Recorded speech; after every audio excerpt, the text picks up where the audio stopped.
Antony Loewenstein is a journalist and author of The Palestine Laboratory, a book on Israel's arms and surveillance industry. He joins us from Sydney. You have expertise on this kind of thing and this kind of event and the way the Israeli military responds to this. That's why we wanted to talk to you, Antony. Thank you for joining the program. With the work that you've done on this kind of thing in the past, what are your initial thoughts on Israel's response, that they're going to conduct an investigation? There's a long history that goes well before October 7, where Israel announces an investigation. A Palestinian might be shot in the West Bank. People are shot in Gaza. And what usually happens is that the vast bulk of the Israeli media is not interested, doesn't care. Haaretz, the Israeli newspaper, does sometimes show interest and they often pursue it. But in general, there's no interest. And therefore, the Israeli military can pretty much, usually the response is the same in a week, in a month, in 6 months. We found no evidence. The person who is alleged to have committed a crime, abused someone, killed someone is either not charged, in fact, almost never charged. In fact, the idea of an Israeli soldier being charged with murder is almost unheard of. And there's no international real pressure, including, I might add, even, let's not forget, not that long ago, an Al Jazeera journalist, Shireen Abu Akleh, who was killed by Israeli forces, who's an American citizen. There's never been any accountability for that. So this sadly has a long and troubled history. I wonder, well, to your point about Al Jazeera journalists being killed, it's obviously something we can't forget, and more have been killed in this war since October the 7th. Indeed. What does it say Indeed. that Israel is announcing an investigation? Because most of the time, whether it's us at Al Jazeera or other news outlets, you know, when we bring reports or even documents that suggest misconduct from the military, often it's brushed aside, and there is actually no official response. Occasionally, and it's the case with this, Israel says, on this, we will investigate. What does that tell you? Look, I guess there's maybe a little bit of pressure from somewhere, maybe it's the US or otherwise, to at least give the impression, the illusion of some kind of accountability. But I mean, ultimately, in this kind of case, let's think of the context. This happened late last year, and there has been so many examples of Israeli soldiers themselves filming abuses, humiliating Palestinians, assaulting Palestinians, torturing Palestinians. This is the only concern that Israeli officials have, and this is the fear that goes long back, which is why they want US protection.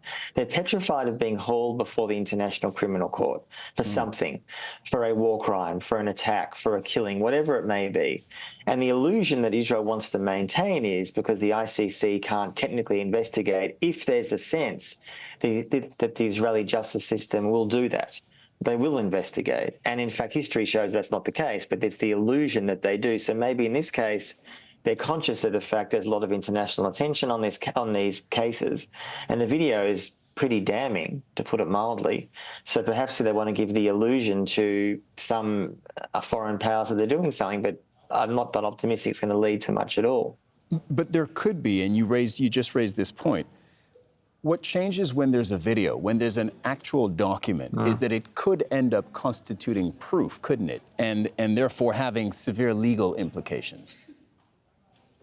It could have legal implications internationally, but I sadly would say not much within Israel. Yeah. And I say that because there's been huge amounts of video evidence for years in the West Bank, for example, and indeed in Gaza, of Palestinians being literally killed, being attacked, being physically assaulted. And video evidence has not, in fact, led to prosecution. Internationally, it's a different case. And this, I think, is where the Israeli fear is, hence the desire for American protection. Of course, Americans also protecting their own forces after serious abuses in Iraq and Afghanistan. So there's almost like a collusion between the US and Israel to protect each other. But Israel does worry about this. And all it would take is one case of one soldier at some point being put on trial somewhere. And that, I think, is very likely in the coming years if these investigations don't go anywhere, which they sadly don't. Beyond potential legal implications, could you speak to this? In Israel, the Israeli military is often referred to as, I said this earlier, the most moral army in the world. This is something that matters to the Israeli public. Can you talk about that? It's certainly a myth that they create for themselves. And I think many Israelis who would even call themselves quite liberal or progressive often believe this, that somehow that we are, as an Israeli state, able to maintain an occupation somehow and keep our heads high. I mean, it's a delusion, because the only way that you can maintain an occupation for over half a century is to dehumanize Palestinians so extensively and so much and so deeply, which is sadly the case long before October 7 and now, that if you ask many Israelis, according to public opinion polls, the majority of Israelis want this war to continue in Gaza. They do not support a ceasefire. There are some who do, but the majority who don't, because they do not view Palestinians as equal people. They do not regard the active Israeli complicity in starvation as actually a problem, because they don't view Palestinians as equal. So the idea that this particular case of a Palestinian man who's been killed, sadly, barring some massive international pressure on Israel or a fear within Israel that's changing, the dehumanization of Palestinians has been so complete for so long that people like this are not seen as equal citizens. And that speaks volumes, I think, about what the Israeli state has become, a radicalization within Israeli society, of Jewish society, that basically views themselves as supreme to any other people. And I say this as someone Jewish myself who grew up being told this about Jews, and I grew up in Australia. But it's ubiquitous within Israel, and this sort of case sadly proves that point. Okay. Antony Loewenstein, I know it's past midnight where you are. We really appreciate you staying up for us. We did want your perspectives on this this hour. Thank you. Thank you so much.